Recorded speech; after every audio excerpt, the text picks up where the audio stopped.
રીના એક કુંવારી છોકરી જે બહુ જ રૂપાળી અને હોશિયાર હતી, પણ એનો સ્વભાવ બહુ જ નટખટ અને ડબલ મિનિંગવાળી વાતો કરવાવાળો હતો.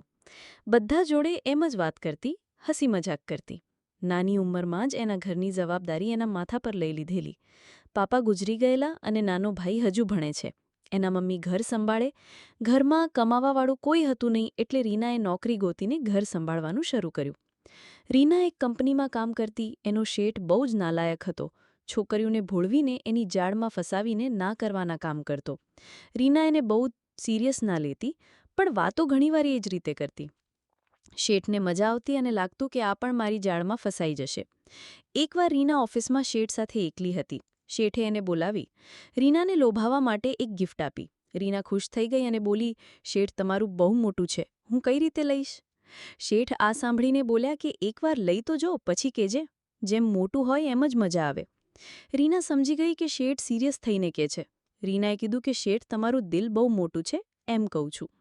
શેઠ કહે હું તો કંઈ અલગ જ સમજતો હતો. રીના કહે હા, તમે જે સમજો છો એ નહીં, હું આ રીતે વાત કરીને ફક્ત મજાક કરતી હોઉં છું. શેઠ કહે ફક્ત મજાકમાં શું રાખ્યું છે? રીના કંઈ બોલ્યા વગર બહાર જતી રહે છે. બીજા દિવસે શેઠે એને ઇશારો કરીને ઓફિસમાં બોલાવી. રીના ગઈ એટલે શેઠે કીધું કે કલ મેં તને કંઈક પૂછ્યું, એનું તે હજુ જવાબ ના આપ્યું. રીના કહે શેઠ હું એ પ્રકારની વ્યક્તિ નથી.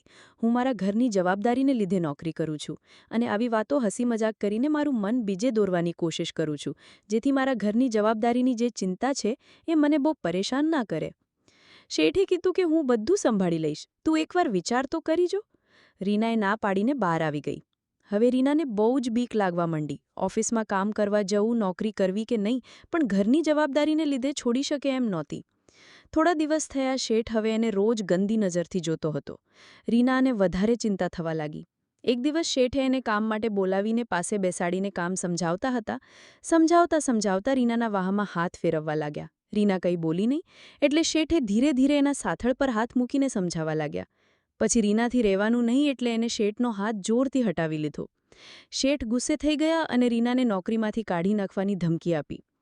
રીના રડતા રડતા ઘરે આવી અને એના મમ્મીને બધી વાત કરી. એના મમ્મી એને સમજાવી કે હું તને રોજ કહેતી હતી કે તું મસ્તી કરવામાં, બોલવામાં ધ્યાન રાખ, પણ તને ના સમજાણું. બસ આ કારણ માટે જ હું તને રોજ કહેતી હતી, કેમ કે દુનિયામાં ઘણા લોકો એવા છે જે ભોળી છોકરીઓનો લાભ લેવા માટે જ બેઠા છે. રીનાને હવે અહેસાસ થયો અને તેણે આવી વાતો મસ્તીઓ કરવાનું બંધ કરી દીધું. હવે તે નોકરી પણ મૂકીને બીજે નોકરી કરવા લાગી અને ત્યાં પહેલેથી એણે એની એવી ઇમેજ બનાવી કે કોઈ એની જોડે આડાઅવળી વાત જ ના કરે. મિત્રો, આ દુનિયામાં તમારે હસી મજાક, ફ્રેન્ડલી બિહેવિયર પણ સમજી વિચારીને કરવું જોઈએ. બધા સરખા નથી હોતા. વાર્તા ગમી હોય તો લાઇક કરજો, શેર કરજો અને કોમેન્ટ કરજો, અને વધુ આવી રસપ્રદ વાર્તા માટે સબસ્ક્રાઇબ જરૂર કરજો. આભાર.